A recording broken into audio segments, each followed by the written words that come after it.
জবান ছেড়ে বলেন আউযু বিল্লাহি মিনাশ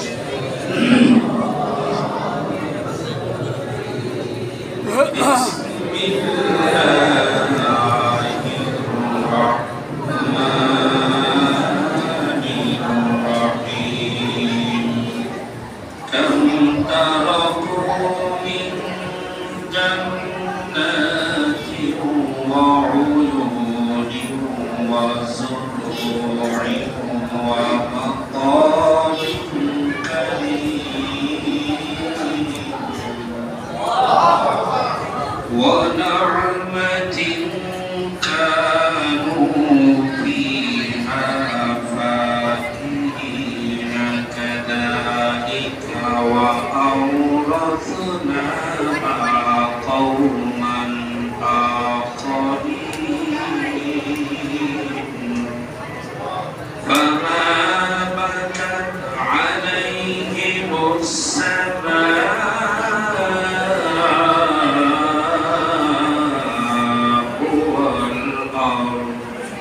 وما كانوا منظرين فما بكت عليهم السماء والأرض وما كانوا منظرين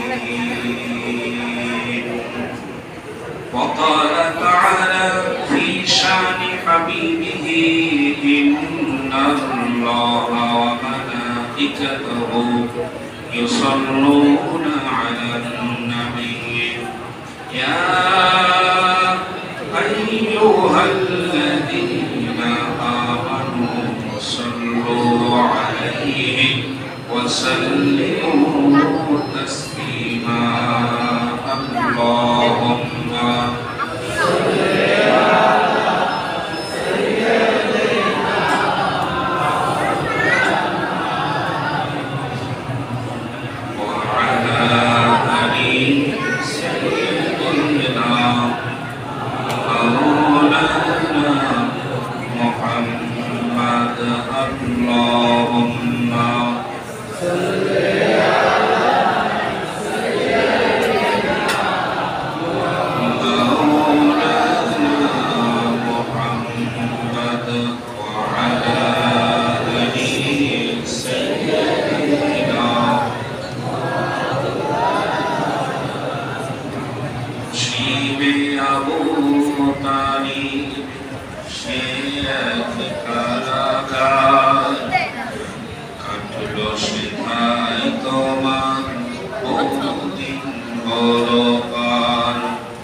সকল পরীক্ষা অবশেষে হয়ে গেল দিন কায়েমের বিজয় তরি রসুল আমার বলে দিলেন খৈরুল কুরুনি করনি বালাগল উলা বিকামালিহি كشفت تجا بجماله فسدت جميع خصاله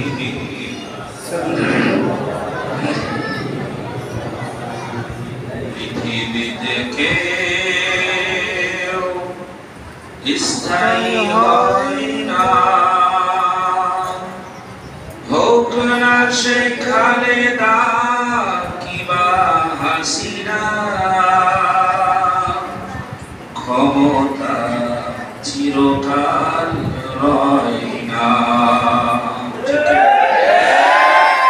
পৃথিবীতে কেউ স্থায়ী হয় না, হোক না সে খালেদা কিবা হাসিনা, ক্ষমতা চিরকাল রয় না। চলে যাই সব ছেড়ে যেতে হয়, যখন হয় জালিমের পরাজয়। চলে যাই সব ছেড়ে যেতে হয়, যখন হয় জালিমের পরাজয়। কত রাজা মহারাজা আর স্বৈরাচার, কত রাজা মহারাজা আর স্বৈরাচার, কাউকে ছেড়ে দেয়া হয় না। পৃথিবীতে কেউ স্থায়ী হয় না, হোক না সে ফেরাউন কিংবা নমরুদ, কেউ হবে চিরকাল রয় না। মুজিবর বেশি দিন থাকেনি, জিয়াউর কেউ তারা রাখেনি। মুজিবর বেশি দিন থাকেনি, জিয়াউর কেউ তারা রাখেনি। এরশাদ চলে গেছে পরকাল, এরশাদ চলে গেছে পরকাল, কেউ আজ তার কথা কয় না। পৃথিবীতে কেউ স্থায়ী হয় না, হোক না সে ফেরাউন কিংবা নমরুদ, কেউ হবে চিরকাল রয় না, কেউ হবে চিরকাল রয় না। আলহামদুলিল্লাহ, আলহামদুলিল্লাহ। যেমন সাইলেন্ট করুন, কোন শব্দ হবে না। শুকরিয়া আদায় করছি মহান আল্লাহ তাবারক তাআলার আলিশান দরবারে, যে মহান রব্বুল ইজ্জত ওয়াল জালাল অত্যন্ত মেহেরবানি করে ভালোবেসে বিগত 15টি বছরের শৃঙ্খলার নিচ থেকে উদ্ধার করে গোটা জাতিকে স্বাধীনভাবে মত প্রকাশ করার যে সুযোগ আল্লাহ পাক করে দিয়েছেন, রব্বে কারীমের দরবারে আলিশান অন্তরের অন্তরস্থল থেকে শুকরিয়া আদায় করছি। সকলে বলছি আলহামদুলিল্লাহ, আলহামদুলিল্লাহ। দরুদ এবং সালাম প্রেরণ করছি বিশ্ব মানবতার মুক্তির দূত, আখিরি জামানার চূড়ান্ত পয়গম্বর, বিধ্বস্ত মানবতাকে উদ্ধারকারী, অতি অল্প সময়ে পৃথিবীর ইতিহাসে খুবই স্বল্প সময়ের মধ্যে পচে যাওয়া, গলে যাওয়া সামাজিকতা, রাজনৈতিকতাকে উদ্ধার করে স্বর্ণের সমাজ উপহার দেওয়ার রাজনৈতিক অঙ্গনে সর্বশ্রেষ্ঠ মহানায়ক, আমার আপনার শাফাআতের কান্ডারি, পৃথিবীর সকল শ্রেণী পেশার মানুষের জন্য অনুসরণীয়, অনুকরণীয় একমাত্র উত্তম আদর্শের অধিকারী, বিশ্ব সভার সভাপতি, আমার আপনার প্রাণাধিক প্রিয় নবী মুহাম্মদুর রাসূলুল্লাহ সাল্লাল্লাহু আলাইহি ওয়াসাল্লাম। সম্মানিত ভাইরা, আমরা এখন মসজিদে বসে আলোচনা করছি, কিন্তু বাতাসের সাথে এখনো লাশের গন্ধ মিশে আছে। দেয়াল বা ওয়ালে রক্তের শোক শোক দাগ এখনো শুকায় নাই। সহস্রাধিক লাশের স্বজনের আহাজারি এখনো থামে নাই। ভাইয়ের কান্না এখনো থামে নাই। আবু সাঈদের বোনের কান্না এখনো থামে নাই। মুগ্ধর পরিবারের কান্না এখনো থামে নাই। অনেক মানুষ অন্ধ হয়ে গেছে, চিরতরে পা হারিয়েছে, হাত হারিয়েছে, পঙ্গুত্ব বরণ করেছে হাজার হাজার কলিজার টুকরা সন্তানেরা। কবরগুলো এখনো কাঁচা, মাটি শুকাই নাই, কবরের লাশ পচে নাই। আমরা সেই সময় বসেছি আমাদের স্বাধীন মত প্রকাশের জন্য। প্রিয় বন্ধুগণ, যাদের জীবনের বদৌলতে আজকের এই সুযোগ আমরা পেয়েছি, আল্লাহর কাছে প্রার্থনা জানাই আল্লাহ রাব্বুল আলামিন যারা মৃত্যুবরণ করেছেন তাদের শাহাদাতের মর্যাদা নসিব করেন। যারা পঙ্গুত্ব বরণ করেছেন আল্লাহ পাক তাদেরকে দ্রুত সুস্থতার নিয়ামত দান করেন।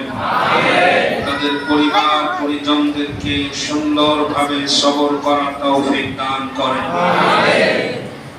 সম্মানিত ভাইরা, বর্তমান সময়েও অনেক মানুষ এখনো আছে স্বৈরাচারের জন্য মায়া কান্না করছে, দুঃখ করছে, কষ্ট পাচ্ছে, এখনো আছে। তাদের হৃদয়ে এখনো ব্যথা লাগছে। স্বাভাবিক লাগতেই পারে, একজনের প্রতি একজনের ভালোবাসা যদি থাকে সেটা সহজে মিটে যায় না।